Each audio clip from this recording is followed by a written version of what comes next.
दोस्तों नमस्ते। समाजवादी पार्टी सरकार के वक्त में 2012 से 2017 तक अगर किसी को मिनी मुख्यमंत्री कहा जाता था तो वो थे आज़म खान। आज़म खान पिछले कई सालों से सीतापुर जेल में कैद हैं। पहले रामपुर की जेल में थे और बाद में उन्हें सीतापुर शिफ्ट किया गया। लेकिन आज़म खान को लेकर जिस तरह की खबरें आ रही हैं वो हैरान परेशान करने वाली हैं। आज़म खान से सीतापुर जेल में जाकर उनकी पत्नी ने मुलाकात की, तंजीन फातिमा ने मुलाकात की। उन्होंने कहा कि आज़म खान के मनपसंद आम दशहरी आम उन्हें दिए गए। लेकिन बाद में मीडिया के सामने आकर के तंजीन फातिमा ने जिस तरह की बातें कही हैं वो परेशान करने वाली हैं उनकी सेहत को लेकर। उनका ये कहना है कि समाजवादी पार्टी से किसी भी तरह की उन्हें उम्मीद नहीं है, जो उम्मीद है सिर्फ अल्लाह से है। कुछ दिन पहले जब उनके बेटे यानी आज़म खान के बेटे अदीब जब जेल में आज़म खान से मिलकर के आए तो उन्होंने भी यही कहा कि अब उम्र के साथ में उनकी परेशानियां और भी ज़्यादा बढ़ने लगी हैं। आपको याद है ना, आज़म खान वो हैं जब रामपुर में अपनी यूनिवर्सिटी का इनॉग्रेशन कर रहे थे, उस ज़माने में समाजवादी पार्टी की सरकार के ज़माने में तो पूरी उत्तर प्रदेश की कैबिनेट रामपुर में चली आई थी।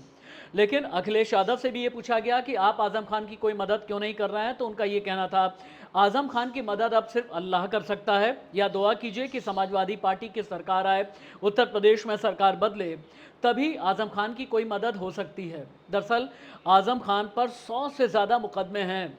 उनके बड़े बेटे, छोटे बेटे, उन दोनों पर भी 50 से ज़्यादा केसेस रहे। हालांकि उनकी पत्नी पर भी केस रहा, तंजीन फातिमा को ज़मानत मिली, अब्दुल्ला आज़म को ज़मानत मिली, लेकिन आज़म खान अभी भी जेल के अंदर कैद हैं। हालांकि आज़म खान के जितने सपोर्टर हैं उनका ये कहना है कि यह सियासी अदावत का खेल है और इस खेल में भारतीय जनता पार्टी की तरफ से उन्हें एक तरीके से मोहरा बनाया गया। लेकिन सच्चाई यह है कि आज़म खान के खिलाफ आपराधिक साजिश, भैंस चोरी, पशु चोरी, किताबें चोरी, इस तरह के कई मुकदमे फाइल किए गए और उसी का नतीजा है कि पिछले कई सालों से आज़म खान जेल के अंदर कैद हैं। कब बाहर आएंगे नहीं कहा जा सकता। इसी साल अप्रैल 2025 में हालांकि कुछ केसेस से राहत मिलती नज़र आई थी। लेकिन अब बड़ा सवाल है, आज़म खान वो हैं जो मुलायम सिंह यादव के वक्त के समाजवादी पार्टी के नेता हैं। आज़म खान वो हैं जो बाबरी मस्जिद एक्शन कमेटी के वक्त में एक बड़ा नाम कहे जाते थे, एक बड़े मुस्लिम फेस समाजवादी पार्टी का।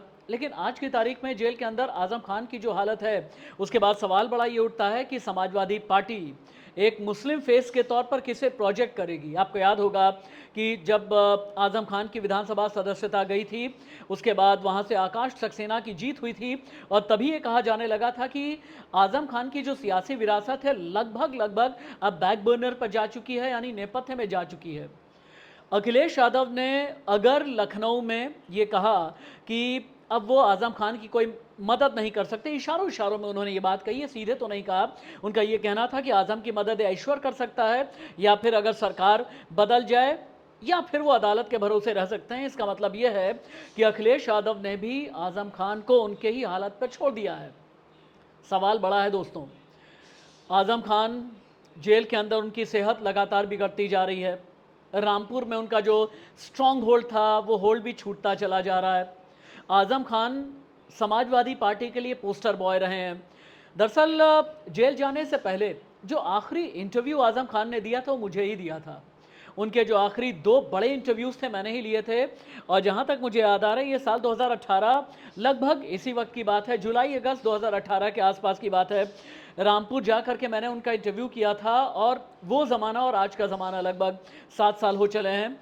उस ज़माने में मैंने आज़म खान से ये पूछा था कि आपके ख्वाब में मैंने सुना है कि मुख्यमंत्री साहब आते हैं, प्रधानमंत्री जी आते हैं, तो उनका कहना था हाँ मेरे ख्वाब में आते हैं, मुझे डराते हैं, इस तरह की बातें उन्होंने कही थी। और स्वर्गीय अमर सिंह के साथ में उनकी जो राजनीतिक रस्साकशी थी, उस रस्साकशी के तहत भी मैंने उनसे कई सवाल किए। उन सवालों पर भी उनके जो जवाब थे बहुत विवादित जवाब थे। उसके बाद फिर अमर सिंह ने आज़म खान के खिलाफ एफआईआर यात्रा निकाली थी दोस्तों, और उत्तर प्रदेश की पूरी राजनीति में उस इंटरव्यू के बाद ज़बरदस्त जम करके हलचल मची थी। अब यहाँ से आज़म खान की जो सियासी विरासत है वो चाहे अब्दुल्ला आज़म के ज़रिए, अदीब के ज़रिए, तंजीन फातिमा के ज़रिए कहाँ पर जाएगी, चूँकि ये सियासी विरासत सिर्फ रामपुर तक नहीं है। रामपुर, स्वार, टांडा, मुरादाबाद, यहाँ तक कि पीलीभीत, यानी जो और बल्कि रोहिलखंड का जो पूरा बेल्ट है यानी बरेली तक का पूरा बेल्ट, वहाँ पर अच्छा खासा प्रभाव आज़म खान का रहा है। समाजवादी पार्टी सरकार में सबसे ज़्यादा अगर मंत्री पद, सबसे ज़्यादा वक्त तक अगर मंत्री पद किसी के पास में रहा वो आज़म खान के पास में रहा। याद कीजिए दोस्तों, साल 2017 में जब समाजवादी पार्टी में यादव फैमिली में यानी मुलायम सिंह यादव की फैमिली में जब आपस में बहुत ज़्यादा क्लैशेस हो रहे थे, जब आपस में बहुत वर्टिकल स्प्लिट हो रहे थे, शिवपाल यादव एक अपनी राह थामे हुए थे और अखिलेश यादव भी अपनी ज़िद के आगे मानने को तैयार नहीं थे। ऐसे वक्त में मुलायम सिंह यादव ने आज़म खान जैसों को ही ये जिम्मेदारी सौंपी थी कि यादव कुनबा टूटना नहीं चाहिए, एमवाई समीकरण बिगड़ना नहीं चाहिए। लेकिन आज की तारीख में काफ़ी हद तक हालात बदल चुके हैं। सवाल बड़ा यह है कि क्या अब एक जो अल्प विराम आज़म खान की सियासत में लगा था, क्या वह पूर्ण विराम में तब्दील हो रहा है? उत्तर प्रदेश में, खासतौर से पश्चिमी उत्तर प्रदेश में आज़म खान का वर्चस्व कम तो हुआ है। हाल के दिनों में जो इलेक्शंस हुए हैं वो सीधे तौर पर बता रहे हैं, बाई इलेक्शंस 2022 वाले बाई इलेक्शंस जिसमें आकाश सक्सेना की जीत हुई थी। समाजवादी पार्टी की जो सियासत है मुस्लिम यादव समीकरण के बीच ठहर करके रह जाती है और इन सब के बीच में एक तरीके से विचारात्मक विभ्रम अखिलेश के सामने भी आकर के पैदा हुआ है। अखिलेश को ये लगता है कि अगर वो अब्दुल्ला आज़म के साथ या तंजीम फातिमा के साथ या फिर अमर सिंह के साथ डायरेक्टली खड़े होते नजर आएंगे तो उनकी सियासत को भी आगे चल करके नुकसान होगा, क्योंकि उत्तर प्रदेश से लेकर के बिहार तक इस बात में कोई इनकार नहीं है कि केंद्र में मोदी की सरकार और उत्तर प्रदेश में योगी की सरकार ने राजनीतिक शुचिता के जरिए एक बार बहुत ज़्यादा अप कर दिया है, यानी माइलस्टोन एक ऐसा सेट कर दिया है कि आप राजनीति में डिग्निटी या फिर करप्शन फ्री अपने आप को दिखाने की कोशिश करेंगे। और आज़म खान को लेकर पिछले जो 100 केसेस रहे हैं इनमें से ज़्यादातर धोखाधड़ी के हैं, आपराधिक साजिश के हैं, पशु तस्करी के हैं या फिर किताबों की चोरी के हैं, यूनिवर्सिटी बनवाने में या यूनिवर्सिटी कैंपस में धांधली करने के हैं। इस तरह के जो आरोप लगे हैं वो पॉलिटिकल डिग्निटी में बहुत ज़्यादा अच्छे नहीं कहे जाते। तो ऐसे में सवाल बड़ा ये है कि क्या अखिलेश यादव ने आज़म खान से अपनी राहें अलग कर ली हैं, अपनी राहें जुदा कर ली हैं और अब अब्दुल्ला आज़म आगे अपनी राजनीति में क्या करेंगे? या फिर समाजवादी पार्टी की जो पश्चिमी उत्तर प्रदेश की राजनीति है, रामपुर, मुरादाबाद, स्वार, टांडा, बरेली, गाजियाबाद, नोएडा यानी पूरा गौतम बुद्ध नगर का इलाका, इन सभी इलाकों में मुस्लिम चेहरे के तौर पर समाजवादी पार्टी का रिप्रेजेंटेशन कौन करेगा? ये बहुत बड़ा सवाल है। उत्तर प्रदेश की राजनीति में आज़म खान और अखिलेश यादव के बीच अगर कोई रस्साकशी होती है तो क्या इसका नुकसान वाकई में अखिलेश यादव को होगा?